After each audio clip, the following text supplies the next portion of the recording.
think only it would be good for you to basically share with everyone here in the session, why is it that you wanted to have this webinar in the first place? So I think it's a very good place to start. Why is it that you think that this topic is actually so important, for everyone here? I think it's important because sort of personal health, fitness, mindfulness is often overlooked when you're running a business. A lot of the sort of attention goes to the business. The business comes first, and your sort of health, particularly your mental health, comes second in a lot of founders. And I see that all the time. We speak to around probably 25 to 30 business owners a week who are looking to join Startup to Stand Up. And we see different degrees of that, where, some people working round the clock and not really paying attention to their fitness, their health, mental health. And I think this is crucial, that I want to get these type of sessions built in to Startup to Stand Up, so people can pay attention to it more, be aware of it more. I think it's crucial. Wouldn't you agree?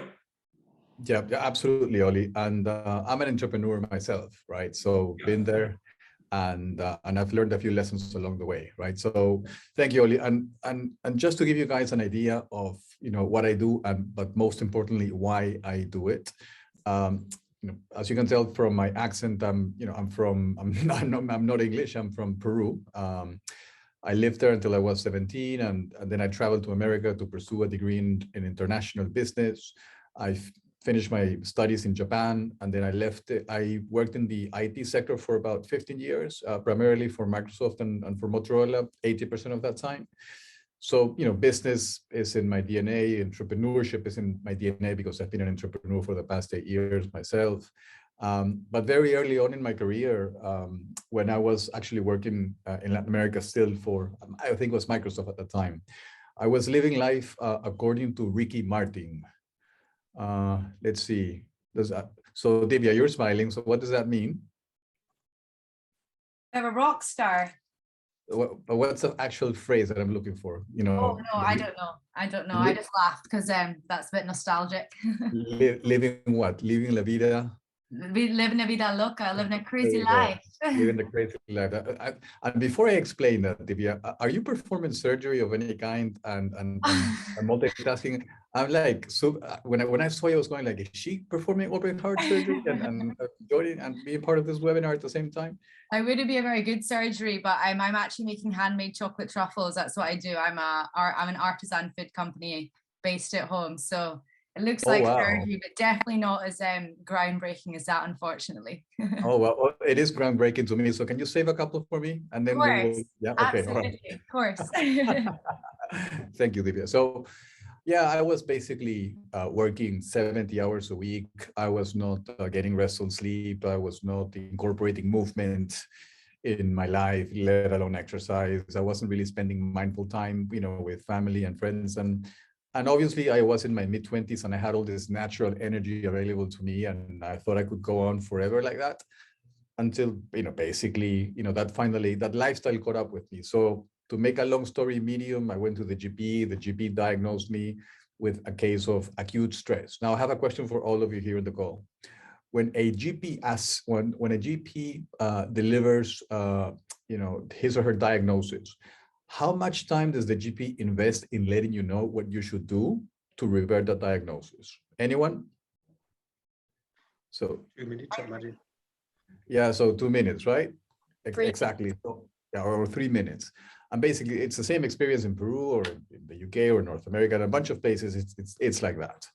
And when we leave the GP's office, right? I mean, are we going to follow exactly to the letter everything that the GP suggests? Are we going to conduct a massive overhaul of our lifestyle and our, of our work style? Not really. If you're like the majority of us. And I had a tiny moment of enlightenment when I left the GP's office, and I said to myself, if I don't do something about my well-being now, this will not only undermine my career and my, and my professional life, this could actually have, long-lasting health consequences.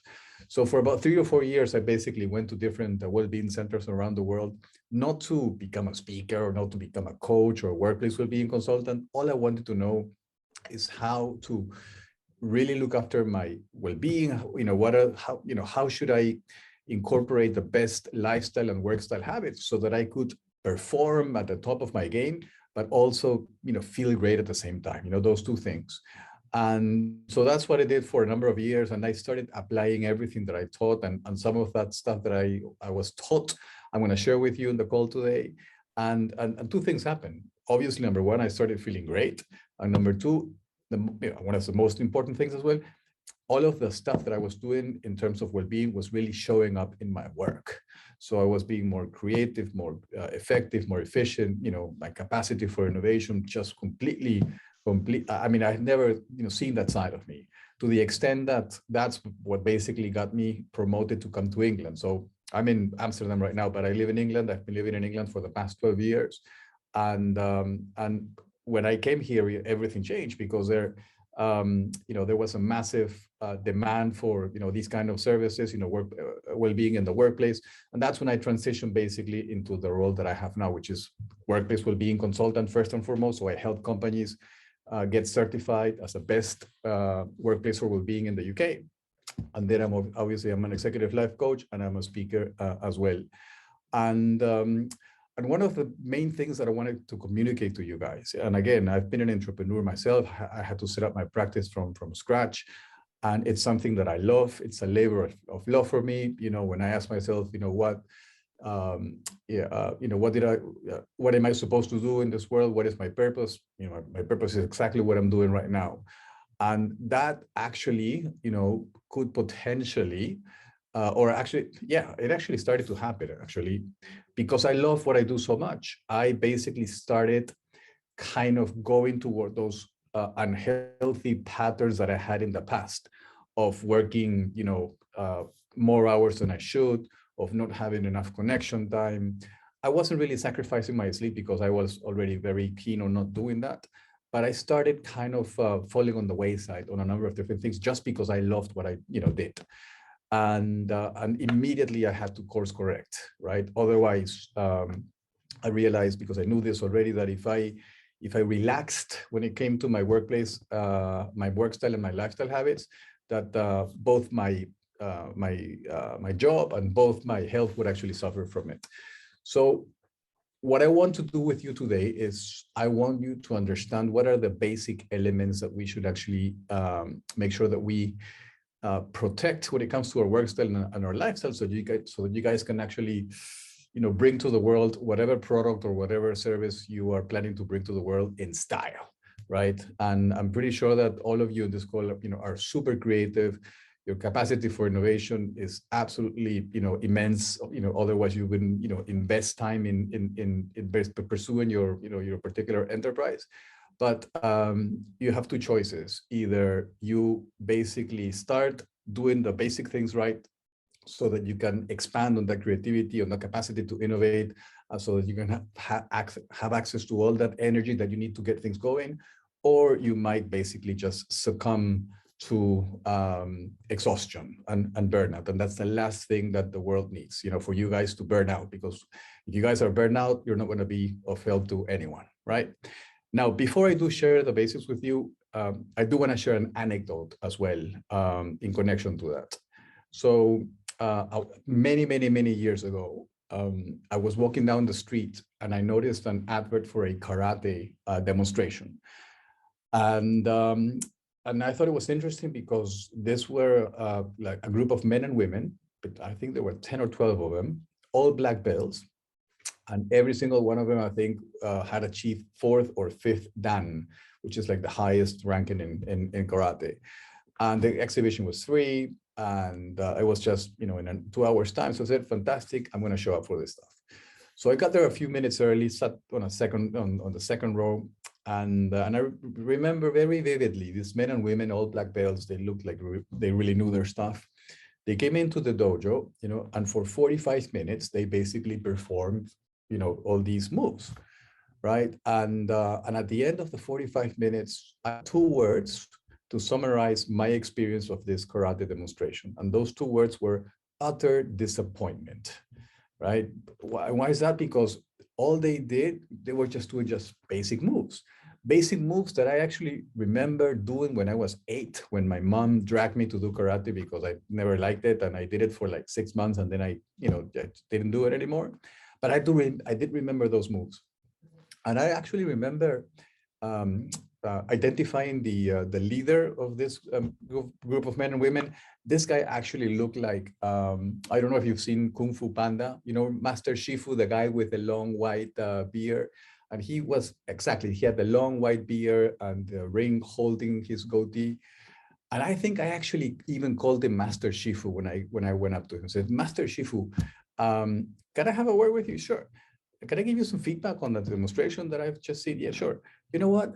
Actually, I was really disappointed, given that your students are black belts, they're 4th or 5th dan, they were all they were doing, they were basic moves. I was expecting for them to jump through hoops of fire and just do somersaults in the air and, break blocks of ice with their elbows and with their forehead, whilst in midair. I was expecting Cirque du Soleil stuff, and all you gave us, through your students was just basic moves. And this man actually listened to me very, very attentively. And he said something to me that I'll never, ever forget. And this is something that I want you to take away. If there's one thing that I want you to take from this session, is this. He said to me, son, do you know why these men and women are so good, in this martial art? Do you know why they excel? Why are they masters in this martial art karate? I say, why? Because they do the basics right. They excel at doing the basics. What you've just witnessed is a master class, doing the basics.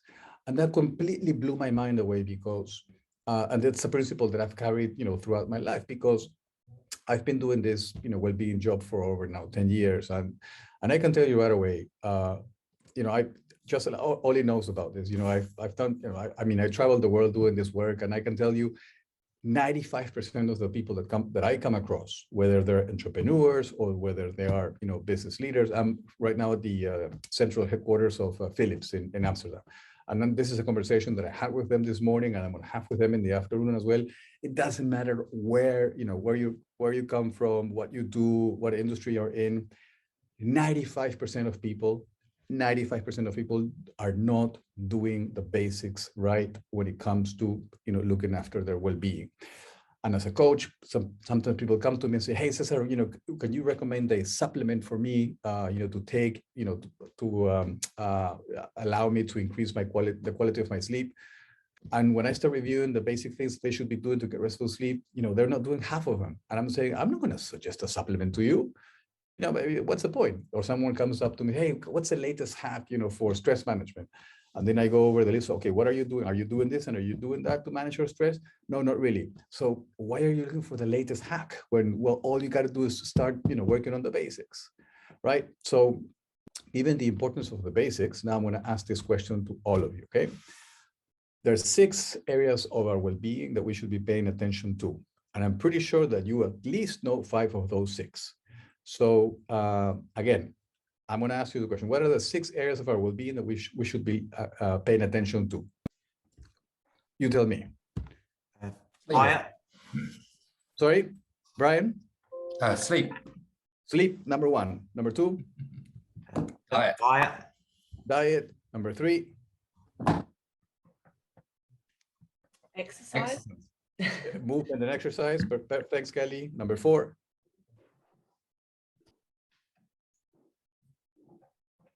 Would it be like relationships, like Exactly. social?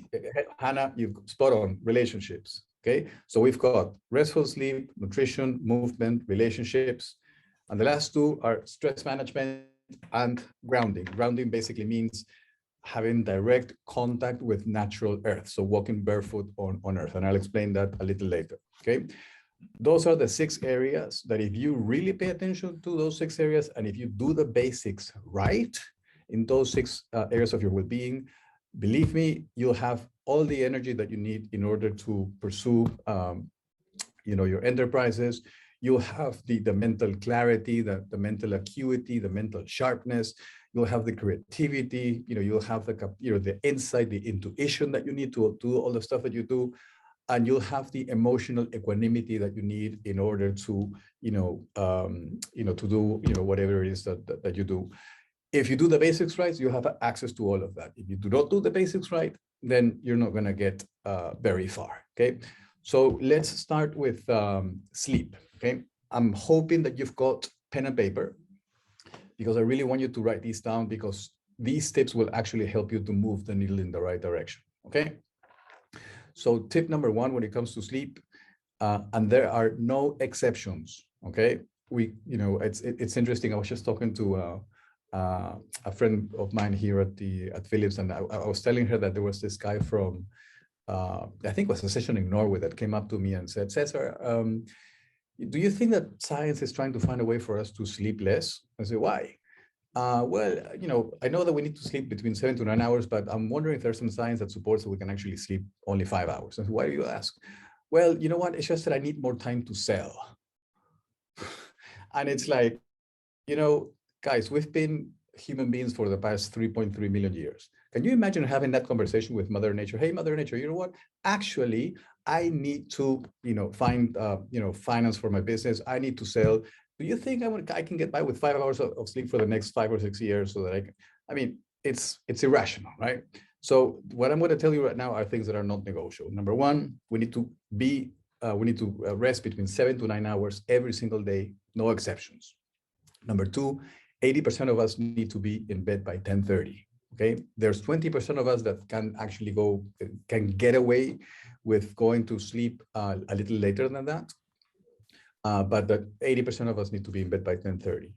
And one of the main reasons is because it's between 11 p.m. and 2:30 a.m. in the morning that we get about 70% of our deep sleep. And deep sleep is the most restorative sleep that we can actually get. So, and I'm pretty sure that all of you have had the following experience. You've gone to bed at 1 o'clock in the morning, you've woken up at 9, and when you woke up at 9 or 10 o'clock in the morning, even though you slept 8 or 9 hours, you didn't feel well rested, right? You felt groggy, you felt, and it's because, you missed the restoration window. So very, very important, do not miss the restoration window. The restoration train leaves at 11 p.m. Okay, if you show up at the platform at 11:30 p.m. or 12 a.m., the restoration train has already left. I mean, don't get me wrong, you'll be able to get home, you'll be able to get some rest, but you're going to have to take the bus service. And as you know, the bus service is not the same. Okay, so again, 7 to 9 hours, try to be in bed before 10:30. Make sure that you get enough sunlight, not office light, enough sunlight, because the body regulates its internal body clock, through the sunlight, for natural sunlight. Make sure as well that you try to exert the most amount of energy throughout the day. So it's not just a matter of exercising, it's a matter of moving.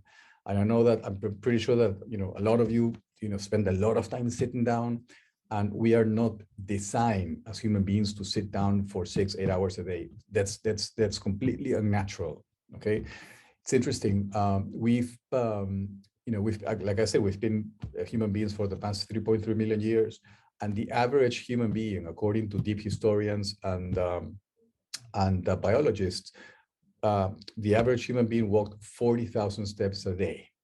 Okay, and it's so funny when people show me their activity trackers. Oh, I did my 10,000 steps, and that's fine, and that's great, right? But am I suggesting is that we really have not outgrown our necessity to move. And moving means standing up, it means stretching, and it means walking.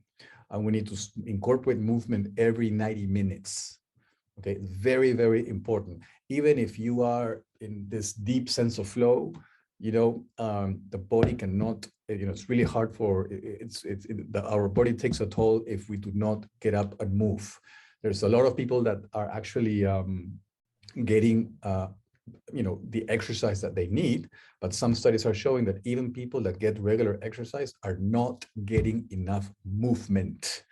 Okay, and again, movement is about standing up, stretching, and walking, right?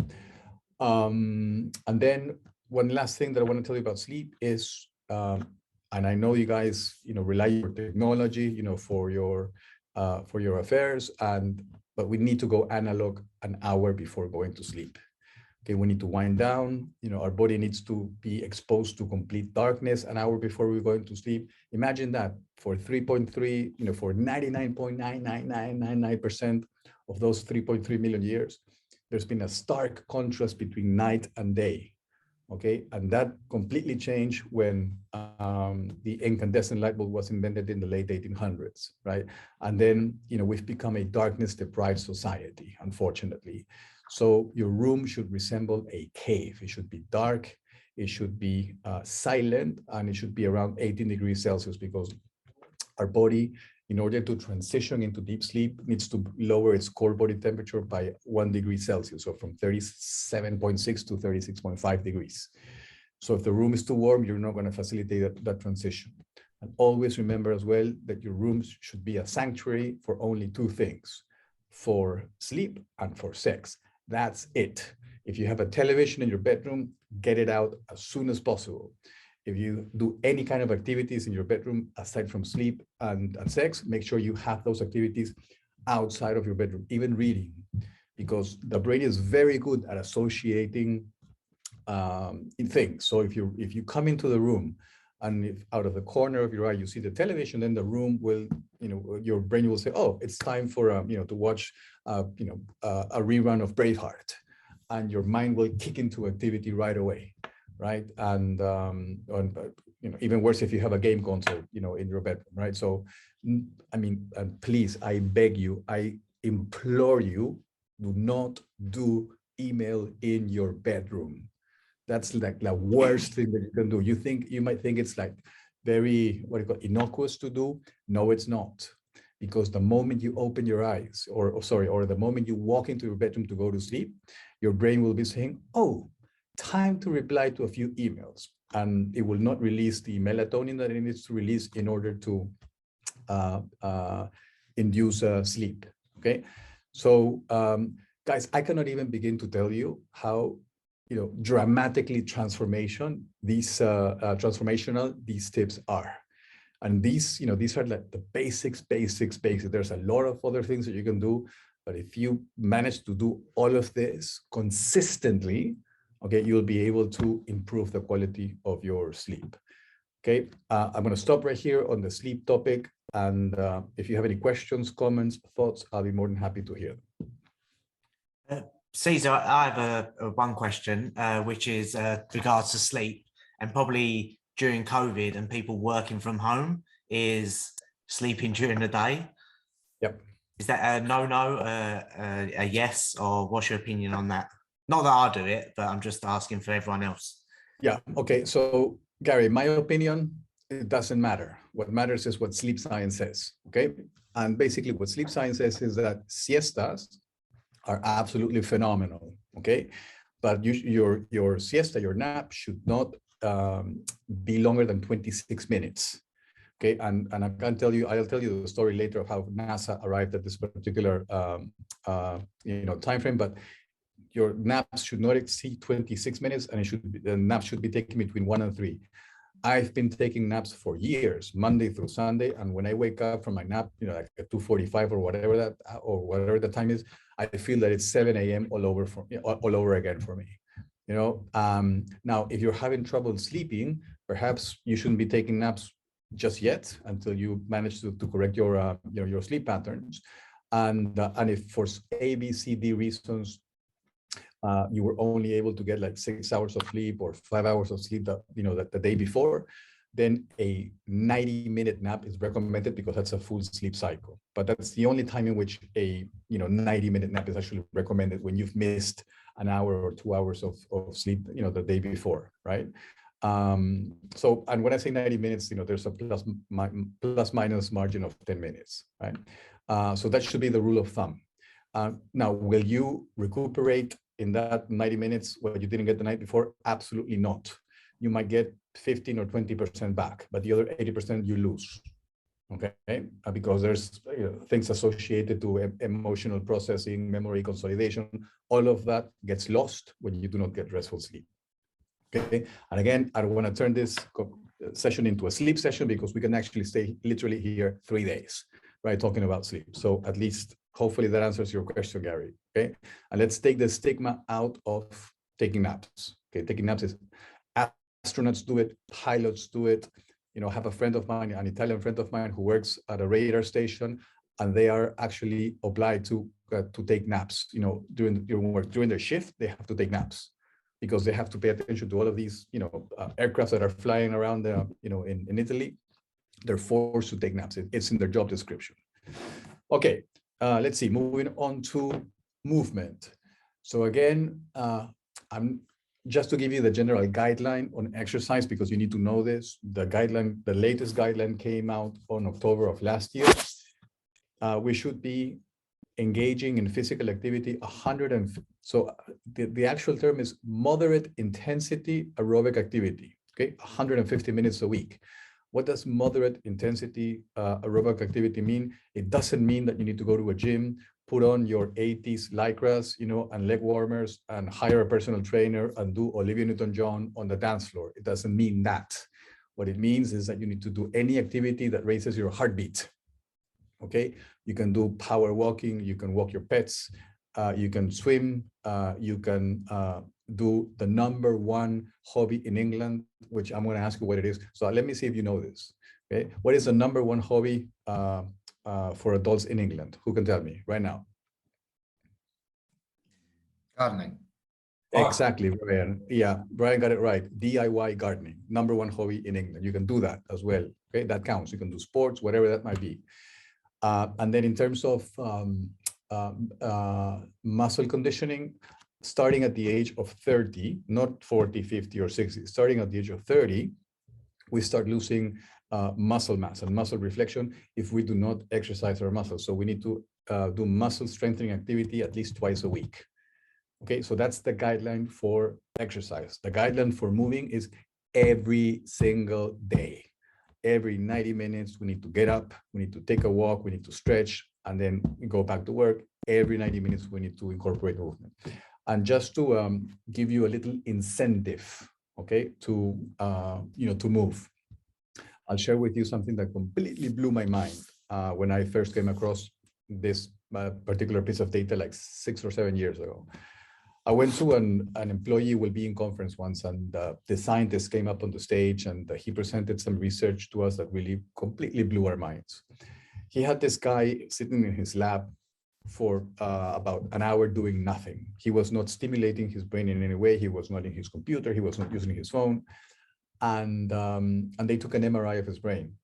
And the areas associated with deep thought and creative thinking where, only showed baseline activity, not much. There was some activity, but not much, because he'd been sitting idle for an hour doing nothing. And then the scientist asked this person to walk around the lab with no phone, no tablet, no laptop, no magazines, no nothing, no mind stimulation or brain stimulation of any kind. Just walk around the block for an hour. Let's see what happens. He walked around the block for about an hour. He came back to the lab. They took an MRI machine, an MRI image of his brain, and the areas associated with deep thought and creative thinking lit up like a Christmas tree. I mean, when we saw the graph on the screen, we couldn't believe, the hyper activity that was going on in those, in the creative centers of his brain, just by taking a 20-minute walk. Okay, and you guys, if you want to be successful in your enterprises, you need to tap into that creativity, and one surefire way of tapping into that, creative impulse of yours is not only by getting restful sleep, is by incorporating movement. So take the guilt away from taking a walking break. And as a matter of fact, I would like for you to reframe, your movement breaks. Instead of, saying to yourself, oh, you should be working, oh, why are you not, engaged in work? Why are you being so lazy, not working? Immediately say, you know what, actually this movement that I'm performing right now is part of what I need to do as part of the creative process. So, and the best way to actually engage in movement breaks is by scheduling them. Just like you schedule time with your developers and with your business partners and with your stakeholders and with your clients and whatever, schedule time for movement as well, you know, until you get into some kind of groove that allows you to move without you having to schedule, you know, movement time, okay? And so that's, and by the way, when you disconnect from work as you're walking, you will soon realize, you know, how all of these ideas that you weren't expecting will start coming to you as you perform your walk, as you perform your activity. So after a while, you'll make the connection. Oh yeah, you know, once I'm busy doing work, you know, it's all fine because I'm getting stuff done. But when I actually take a break and go for a walk, all of this insight and intuition, you know, comes to me, and all of this information that comes to me during my break, I'll be able to actually implement during my workday. Okay. Okay, I'm going to stop here. Any questions about movement? Any questions about anything in connection to exercise or movement? Go ahead, Bill. Hello, Duke. So I can give you a little story where we all had lockdown, but even before lockdown started, me and my mate, we can say we've been mates for a lot of years, we went cycling around the park, mainly because we'd passed 50 and past 55 and going. So we go cycling around the park. During lockdown, when we couldn't meet up officially, we still went to the park where you could meet up, you kept your distance, and we designed and developed my product while cycling around the park. And some of the solutions that we came up with were because we'd had enough at the office, we'd had enough at looking at pieces of paper, and we still do that today.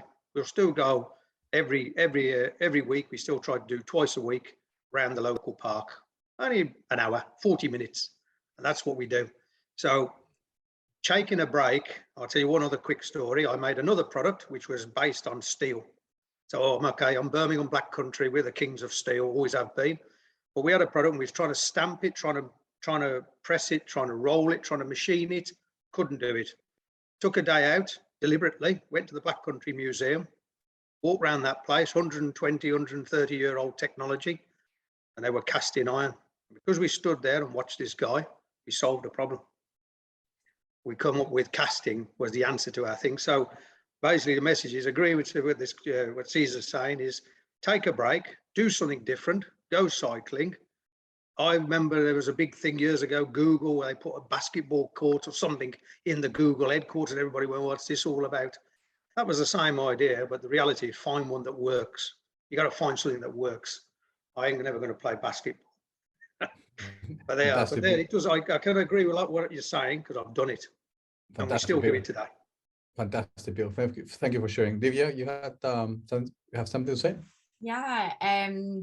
So actually, I had hit a bit of a burnout. Kind of last summer, I ended up losing like stupid amount of weight, like 7 kilos, and I'm super tiny as it is, and it was just because I didn't stop, and you know I was always on my feet. My brain was wired to the moon, so I started incorporating, like when I go to sleep, I don't know how you guys are, but that's when I start thinking and start planning my next day. But I'm so fatigued that, you know, I kind of get a bit of a creative block. So in the morning, I need to get back into it because I've been a bit naughty, but just go for a quick 50-minute walk in the morning, get some sunshine in my eyes, wake up. And because I've kind of fallen asleep thinking about the things I want to do and things I want to achieve, when I wake up in the morning, I have the creative juices start to flow, and it's like when I'm freshest. And I think one of my most recent walks, I was saying, you know, actually I'm going to start approaching private members clubs and get my products in there. And then the next 2 days I did lots of data mining, and here I am with products in private members clubs.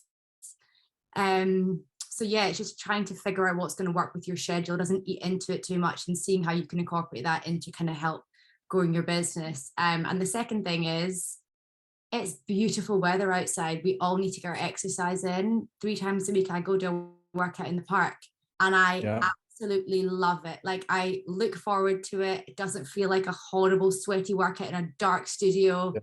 And it's such a joy, and it's something I really look forward to. So to second on to Bill's idea of, you know, cycling, and again, I walk home, loads of creative ideas. So yeah, the adrenaline, the serotonin, creativity, boom. Yeah, fantastic. Thank you for sharing, Divya. Thank you for sharing. Yeah, and Gary, I think you have something to say as well. Yeah, it was quite funny. what was it, this morning, there was lots of talk around people going back to work. And then there was someone saying, oh, but what they can do now is they can monitor you on your laptop and how much you're working and stuff like that. And then you think to yourself, as founders and as startup people and in control of other people, is there probably should be a 15-minute exercise where it goes up on your computer and says, you're not allowed to use your computer right now. You've got to go do some exercise. So it's that reverse because I totally agree. If I go out for a walk, that's where I do most of my good stuff. So I would want my employees to do the same. Exactly. So thanks. Yeah, I mean, I wish we could embed, that in our technology and in our workflow as well, Gary. I think it's an absolutely fantastic idea. And just to finish the topic on movement, and Bill, going back to your cycling, when Einstein was asked, I'm right now actually I'm reading the biography of Einstein by Walter Isaacson. If you ever want to read like super cool biographies, this guy is the guy to follow. Walter Isaacson. He wrote the biography for Leonardo da Vinci, for Henry Kissinger, for Steve Jobs, and for Einstein as well. I mean, this guy knows how to write. And in his biography, basically, when Einstein was asked, how many hours was he logged in his studio, to come up with a special theory of relativity, he started laughing and he said, I came up with that, when I was on my bicycle. Yeah, and he actually went on to say, and Einstein has been quoted as saying, I have never, ever made any of my discoveries through the process of rational thinking. Okay, his discoveries came through during dreams, during disconnecting time. Of course, he had to do work. He had to gather data and analyze the data. That's part of the creative process. But he didn't neglect the incubation period, which is disconnecting from that you're trying to solve. Okay.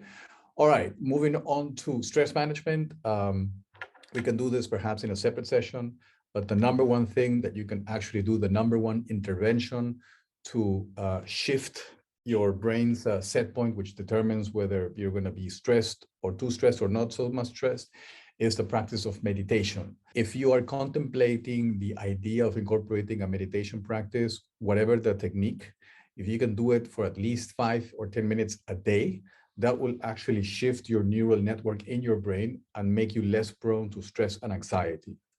Okay, just to give you the idea of how important meditation is as a practice for overall well-being, physical, mental, and emotional, I can tell you that there are 3 things that completely changed my life forever, completely revolutionized my life, forever. Number 1 was learning to walk. Number 2 was learning to speak.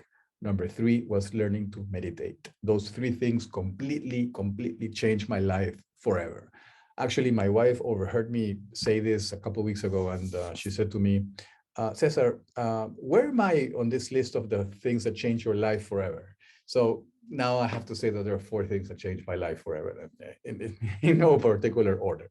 Anyway, and so that's the best. So if you are really looking forward, if you're really looking to lower your stress levels, again, the 2 things that you need to do is restful sleep and meditation, and you're halfway there. Some other day we can talk about additional things that you can do, but those 2 things will really move the needle in the right direction for you. Nutrition, fairly straightforward. The last thing that I'm going to do is I'm going to, for me to promote any of the latest, trendy diets, whether it's the Atkins diet or whether it's the South Beach diet or the Duncan diet, because I think it's very well known that the diet industry sets you up to fail, right? Basically, because otherwise they wouldn't be able to sell their products and their books and everything.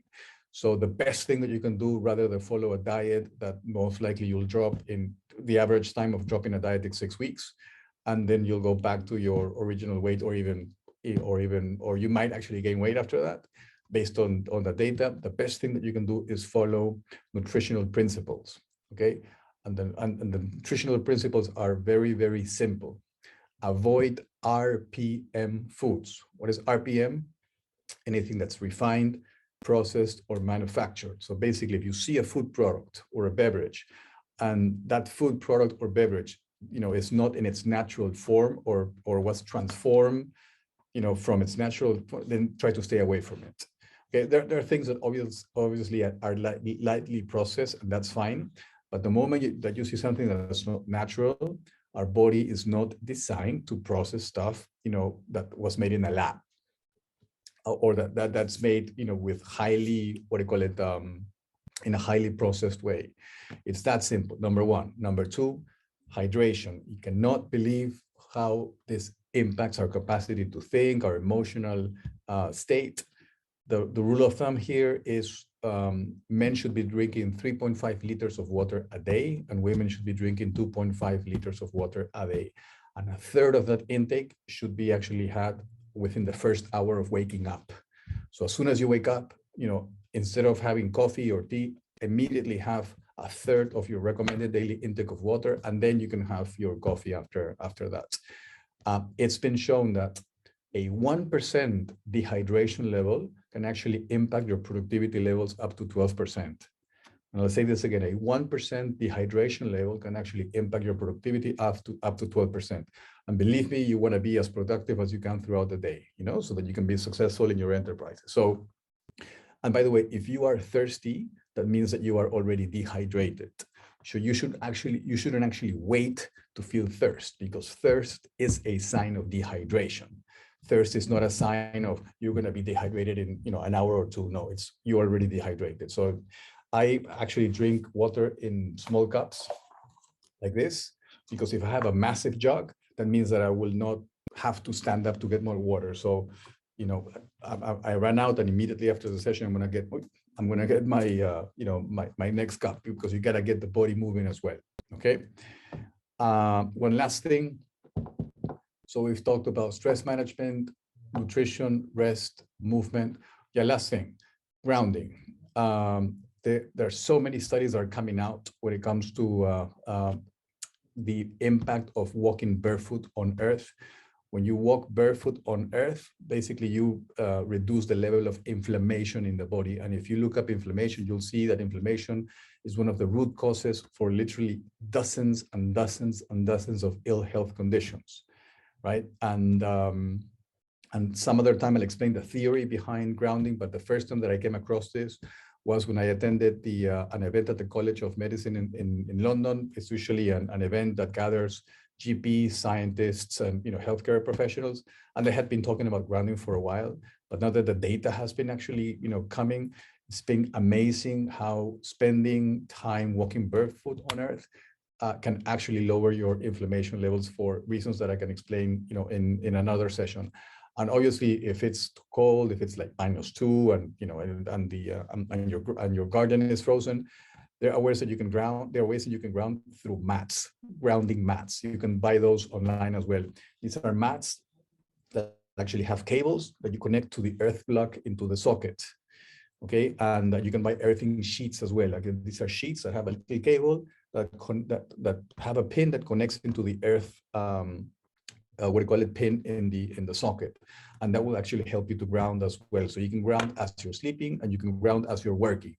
You can have mats for your feet, or you can have mats for your hands as well.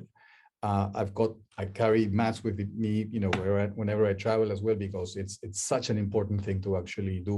And the only thing that it costs is for you to get the mat, right? And then you'll get the benefit from having contact with it. Guys, again, we could talk about each of these pillars for like 2 days in a row, okay? But I think that if you just take these basics and start somewhere, don't try a big bang approach, and don't try to do everything at the same time, because most likely you'll fail. Pick 1 or 2 things that you think you can do right away, okay? And be consistent with those 1 or 2 things. And then once that change becomes a habit, then move on to the next, micro step, and move on to the next micro step. Because it's through a series of micro steps when it comes to changing our lifestyle and work style, we can achieve our ideal performance state, okay? Any last questions, comments, remarks? Yes, go ahead, Lydia. Sorry, I meant to ask this earlier. It was just when you were talking about, we should only perform 2 activities in the bedroom. So the issue is that I have my office in the bedroom, because we live in a tiny little 1-bedroom flat, and there's nowhere else for me to work. My fiance works in the living room, and I can't be in the same room as him because we're both on calls all day. So how do you separate that with living in a very expensive city where we can't all have a little office, I guess. Yeah, I know it could be hard. And again, you know, it's very hard. I understand your situation, Divya, you know, believe me. But at the same time, it's hard to negotiate with nature, right? So if your brain associates your bedroom with a place of entrepreneurship, that's going to really have an impact on your sleep. All I can say perhaps is contemplate the idea of, you know, co-working space, you know, getting a membership to one of those co-working spaces. I've started using that since, you know, after the pandemic, and it's been such a breath of fresh air, you know, being able to go somewhere that I know it's a space for me to work, or just find it. I know finding you know, an adequate space at home sometimes could be difficult, but if it's within your possibilities, even just going to you know, your local Starbucks, you know, whatever that might be, but try to at least minimize that time that you spend, you know, working in your bedroom, because then you will create this, you know, very solid link in your mind between your bedroom and a place of work. Okay, and you'll start dreaming about work stuff, you know, in your bedroom, and you know, it's kind of hard to actually, you know, dislocate yourself from that. You know, so again, try within your possibilities of find an external space where you can do most of your work, you know, but hopefully you'll be able to find a solution around that, Divya. Okay. Thank you. All right, Gary. Yeah, Cesar, one thing is grounding. I love going out and taking the rubbish out barefoot, because it gives me about 10 seconds on the ground, even that from your last meeting, and I remember that, so I should do that a lot more. And the other one is by the way, it's been great seeing everyone drink water as you've been talking. They've all been slurping away.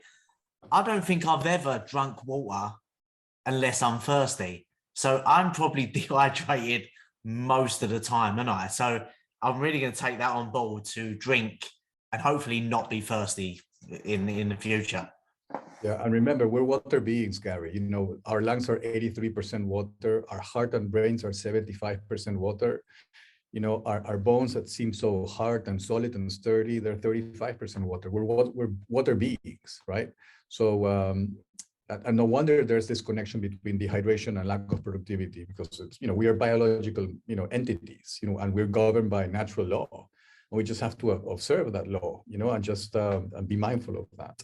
So that's a good thing to know, Gary. So remember, 3.5 liters a day. Okay, at first you should measure it, and then it'll become fairly obvious as to how much you should be drinking. Okay, guys, again, it's been fantastic to be with you. You know, thank you so much for showing up. You know, thank you for staying on. And if you've got any further questions, you can reach out to me on LinkedIn. I'll be more than happy to help. Okay.